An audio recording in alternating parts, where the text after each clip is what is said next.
Welcome to another episode of Wisdom and Bloom. If you are not subscribed to our wonderful channel, helping women over 40 tackle this stage in their life, please subscribe, like, comment, share. It really helps us on all the platforms that we are on to share our message with more people. Don't just comment and watch. Subscribe. Hit the button. It takes a millisecond. Just hit the button. Yeah, do it now. We'll wait.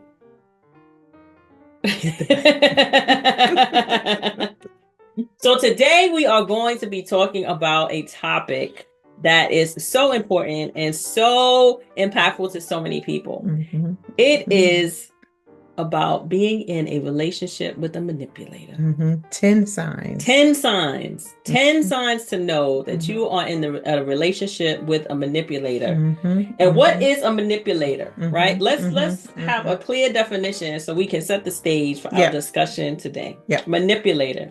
A person who controls or influences others in a clever or unscrupulous way. Unscrupulous, I love that word. But subtle, unscrupulous. very subtle. No morals, no principles, okay, right? And kind of deceptive in low ways. Very subtle. That is what a manipulator does. And exactly as Anita said, Kamisha here, Wisdom and Bloom, hello.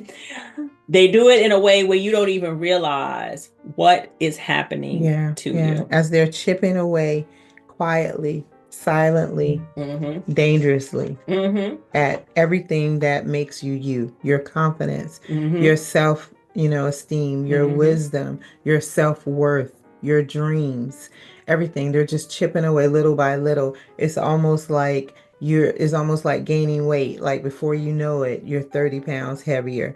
You can be in a relationship with a manipulator, and before you know it, 6 months, 7 months, 8 months, a year has went by, and you are no longer you anymore because of what has been silently and subtly done to you in a way that you don't even recognize yourself or that it was done to you. Absolutely. And do you want to get started with some of the signs? Go ahead.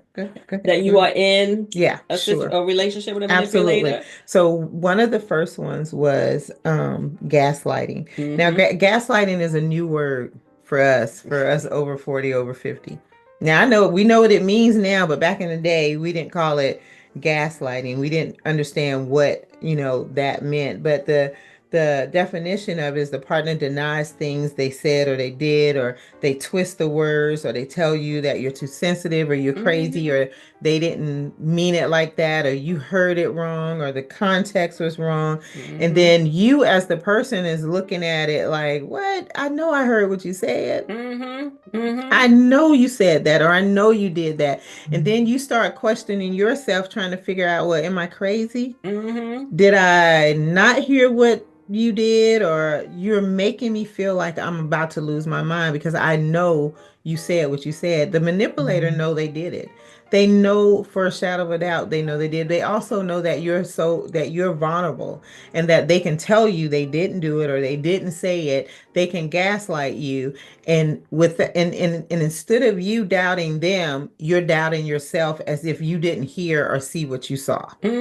Well, I know a friend who was in a relationship and the person was just didn't always choose their words right. And so they would say something and the person, would say, oh, that's really bothering me. Could you not say it that way? Or could you not do that?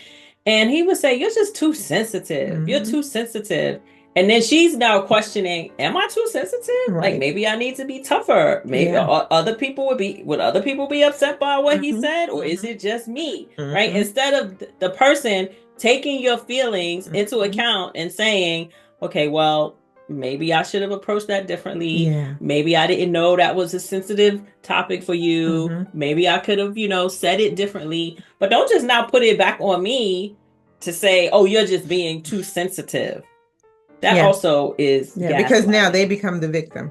Right. That's basically what gaslighting is. It's when they become the victim, or they're telling you, you know what? It reminds me of that song, It Wasn't Me. Remember that? It wasn't me. Right, right. I said it on the counter. It wasn't me. It wasn't me. It's like, I saw you. What do you mean it wasn't you? Yeah. I saw it. I saw you. I saw what happened. And now you're saying it wasn't me.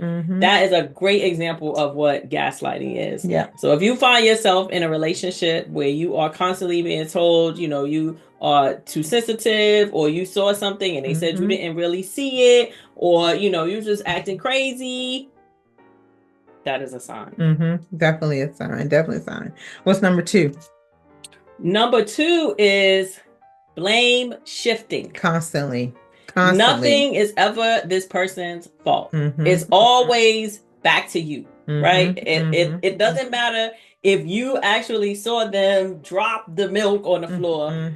Well, maybe you gave it to them and it was, you didn't hand it to them properly. Yep. It's your fault that they don't take responsibility. Dropped the milk. They don't take responsibility for their action. Every problem, every argument, every negative outcome, every negative situation, it's never their fault. They don't apologize. Instead of apologize, they make excuses, or they play the victim, or they turn the tables on you. Before you know it, that conversation that you're having with that person about what they did now has turned, before you know it, it has turned somehow on you. And now they're, again, it's the victim. They're playing the victim because they don't take any accountability for their hand in the situation whatsoever. It's toxic. It is manipulative. And they do it in a way where you, again, are questioning yourself, even though you know that person needs to take accountability for their actions, you'll end up taking the accountability on yourself just to keep the peace. Right. Or you find yourself apologizing for something that you didn't do, or something that wasn't wrong. Perhaps you're with a person and they get a phone call from an ex-girlfriend that they said they're not talking to anymore. And you now see that they've gotten a call from this ex-girlfriend and they want to know why you going through their phone. Yeah. They want to know why you all in their business. They want to know why you don't trust them. Yeah. This is not my fault. I am asking you about your actions, right? I'm asking you about your actions. Don't try to make me feel guilty about my questions and what I'm seeing going on. Yeah. That is a sign of a manipulator. Anytime constantly blame you shifting. are being blamed for their actions that are obviously not good actions. Bad. Yep. Number 3 is guilt tripping. You feel constantly in debt or bad. They use your empathy and your desire to be a good person or a good partner or a good, significant other. They use it against you. They remind you all of a sudden now the favors that they've done for you, or the sacrifices that they've done for you, and how much you need them, and how you feel like, they feel like you're nagging and you're putting them in this situation that they can't help you anymore because you're not grateful for all that they're doing just for you. They're constantly guilt tripping you, and you're constantly feeling like you gotta over obligate yourself, because if not, they're going to throw it in your face that they're making all of these sacrifices for you. They're shifting all of this for you. And most time they're not doing anything for you. They're doing it for themselves to continue to gain the control that they need over you or that relationship. Yep. They try to make you feel bad about it too. Another sign is isolation. That's a huge one. That is a really big sign, which can be a gateway to all kinds of other behaviors that are not good in a relationship. But when they are trying to isolate you from your family, they're trying to isolate you from your friends, they're telling you from your primary circles. They're telling you need to be spending all of your time with them. You don't need to have any alone time with anybody else, or you only can go places and do things with them. You can't go and do things with other people or by yourself. Or again, as she said, like with your family and friends.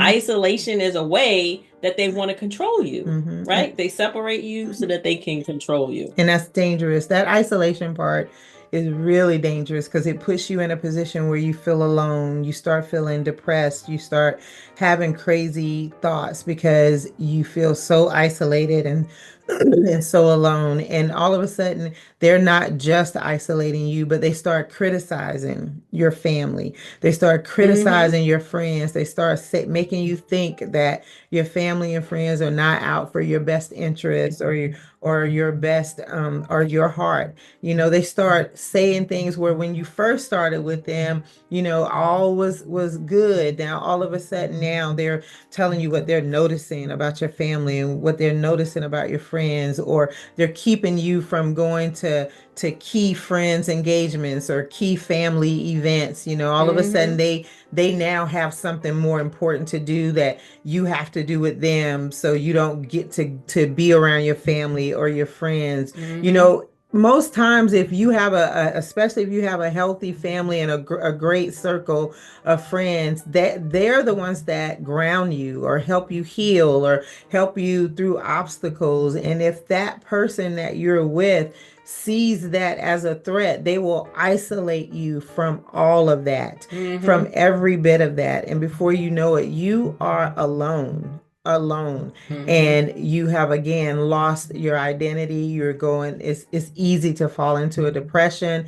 It's easy to lose your self-esteem, to lose your hope, to lose your dreams. And that is a dangerous place to be in. Very and another dangerous. way they do that is to try and turn them against you, right? Or turn you against them, I should say. They turn you against them by making up stories, creating, coming up with lies. They may say something like, oh, your girlfriend was making a pass at me or something. Now they've started, this kind of mistrust between you and your friend. And you're like, why I hit on any of my other men, Yep. And so now now you're questioning this friend because now you've picked this man in this relationship, like over your family, your friends, all of these other relationships that you have had in your life too.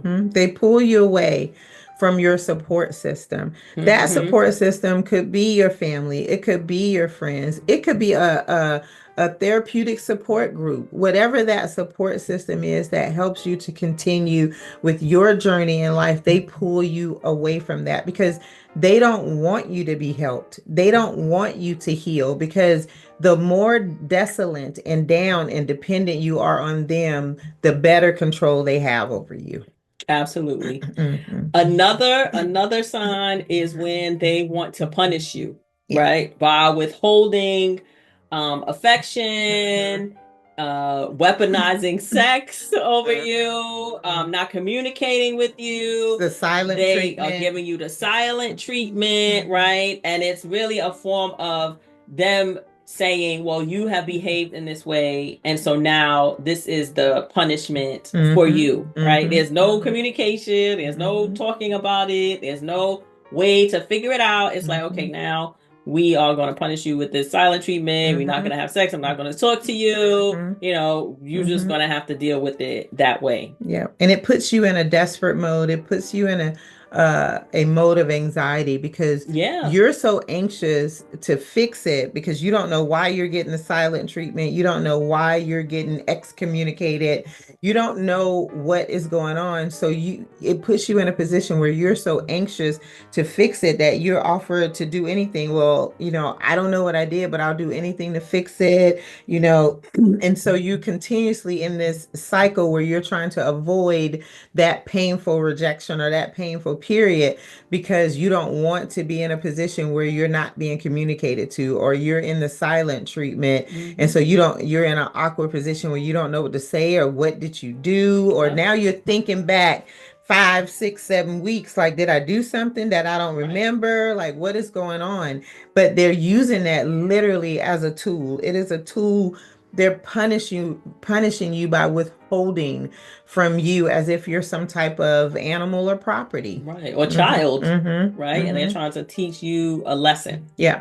Absolutely. Absolutely. Another sign is when they are undermining your confidence. They are undermining your self-esteem. Yeah. They may criticize, as we've mentioned before, give you kind of like backhanded compliments. and are really making you feel like you are not the person you thought you were, right? Either maybe you thought that you were handsome, or you had style, or that you were funny, or and then they use that against you because maybe they see that other people think you're funny, or other people like being around you, or find that you have a good spirit or whatever, and then they come with these little snide comments and remarks, and now you are questioning who you are, like who you thought you were through this person's eyes, because now they are trying to make it seem like, oh, you're not like that. That's not who you are. Yep. I hate it. I was in a relationship like that before, many years ago. And I tell you, by the time I got out of that relationship, y'all, I was broken. I already have had trauma in my life. I already have PTSD. So just being in that type of relationship with military person, it broke me even more. Just broke me completely down. No confidence, my self-esteem. I was skittish. I was scary. I lost my hair. Like my skin changed. Like it really breaks you. And it's crazy how another human relishes in breaking another human down. It's just is unfathomed to know that you would break another human down and be okay with it. And this is a person long as that cared about you or love you, but you break that person down, and long as that person is at your beck and call and you have control, you look at that as love, and that is not love. That is not love. Nope. Absolutely. Love bombing you and then withdrawing from you. So giving you all the love, just talking about you, and you're the best thing ever, and I'm so glad that we're together, and I'm so glad we met, and very affectionate, and you're my king, you're my queen, and then pull it away from you, yank it away from you in the same day, sometime in the same hour, because they want to make sure that you understand that they're in control. Or maybe they give you all kinds of expensive gifts, or take you on trips, and make you feel really, really special, in the beginning, and then they just stop that. They stop all that treatment. Absolutely. Love bombing is definitely a sign. Disregarding or dismissing your feelings. They don't care about your feelings or your needs. You try to express your emotions, you try to tell them how you feel, and then they minimize you by saying, yeah, you're overreacting. You're just overreacting, or they ignore you, or they're not listening, or either that some of them will mock you. Well, you don't sound like you don't even sound like a man, or you don't sound like the woman I thought you were. They mock you and they dismiss you. There's no empathy. All they do is just make you struggle with your emotions. But when it's time for them, you have to listen to them. You have to listen to their perspective. You have to listen to what they have to say. And then you have to make changes accordingly to whatever they're telling you to do. But when you try to express your feelings or what you said, they don't want to hear it. They don't have no affection for that, because you're just being a drama king or a drama queen. Yeah, I know somebody who was in a relationship like that as well, because he had a person who would say things like, oh, well, you're not a real man. A real man does this. Or they might watch something on TV and she might like the behavior of the men on TV. It's like, you need to be like them. You need to act more like a real man, like they do. You can't break people down. You can't break people down. That is not going to help you.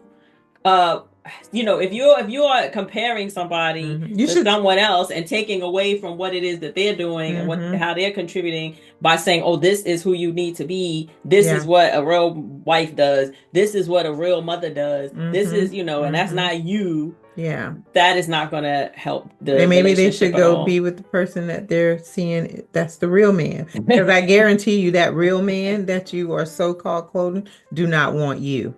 Yes. Yep.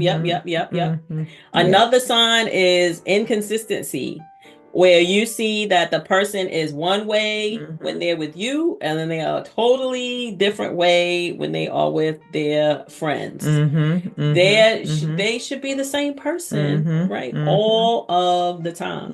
Because if they are going to be acting one way with their friends and they're a different way with you, which is the real them, right? Which version is the real version of them? That's right. And are they just showing you a side that they want you to see in order to, again, gain control, right? And allow you to kind of fall for them while they're putting this, persona forward when it's not really who they are.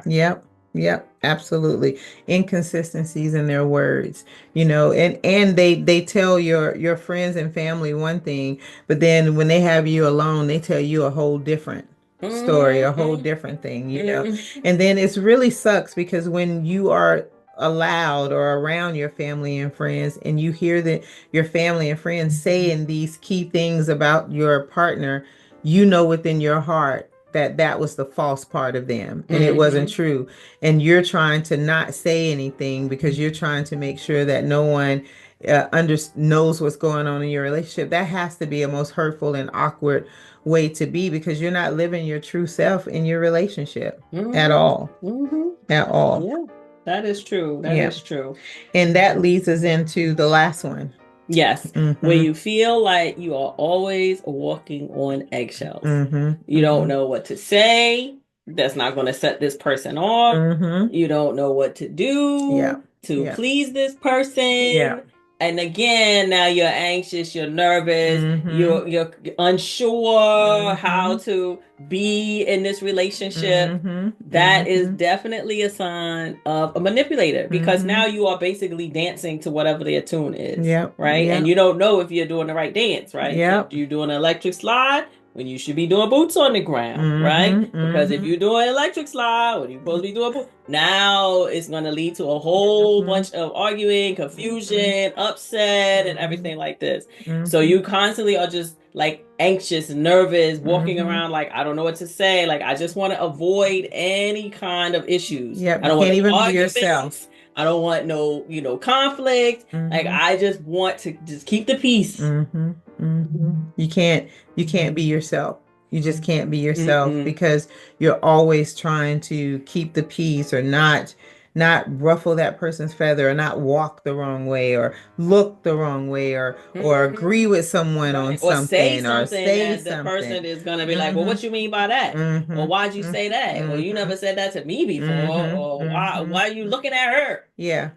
Why you over there enjoying yourself with them? You never enjoyed yourself while we did that. We never even did that. What are you talking about? That we only play that game. To do that? Yeah, we don't even play that game. So yeah, it's making you feel like you don't know who you are or what you're doing from day to day. You can't even be your authentic self. You can't be your own confident self. You can't dream. You can't do anything, because every day now you get up, your mind isn't even on you anymore. Your mind is on, okay, what can I do today to not piss this person off? What can I do today to make sure that we have a good day? What can I do today to make sure that there's no anxiety? What can I do today to make sure that I don't say the wrong thing, or I don't look at the wrong way, or I don't agree with somebody, or I don't even want to look at that show because she or he might say, why are you watching that show? You don't need to be watching that show. You find him attractive? You scared to answer the phone if your dad calls, or your mom calls, or your friend calls.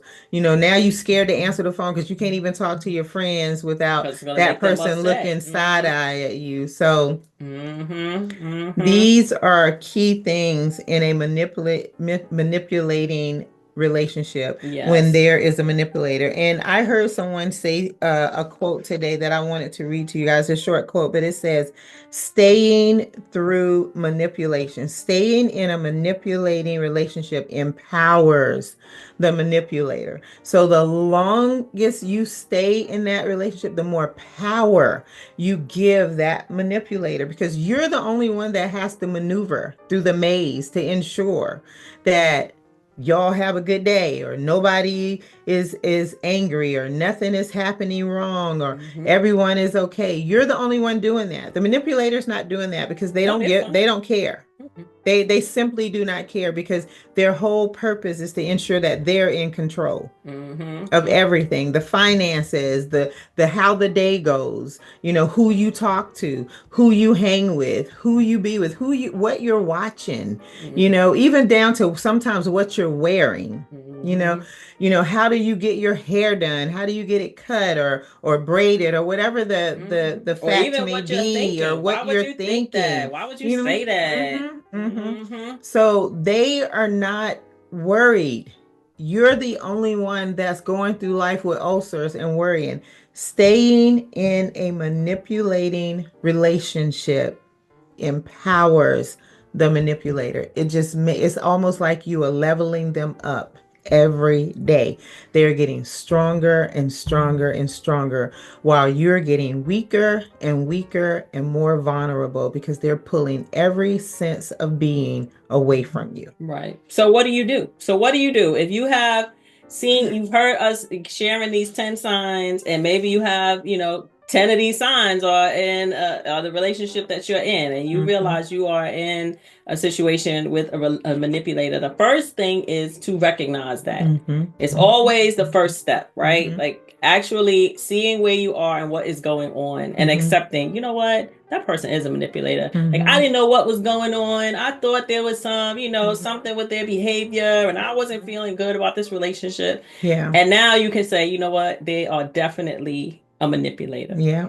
And then after that, you need a support system around you, right? Especially if you are in a position where the person has pushed other people away, right? Isolated you. And forced you to just be dependent on them. You need a support system around you to help reinforce what you know to be true. Yes, this person is a manipulator. Yes, this person does gaslight me. Yes, this person does put me down. Yes, this person does not value me. Yes, this person is someone who is not necessarily good for me, right? And then if you feel like there might be some salvaging to the relationship, you can set some boundaries and then start standing up for yourself. But quite honestly, many times a manipulator wants to be in a relationship that they can control.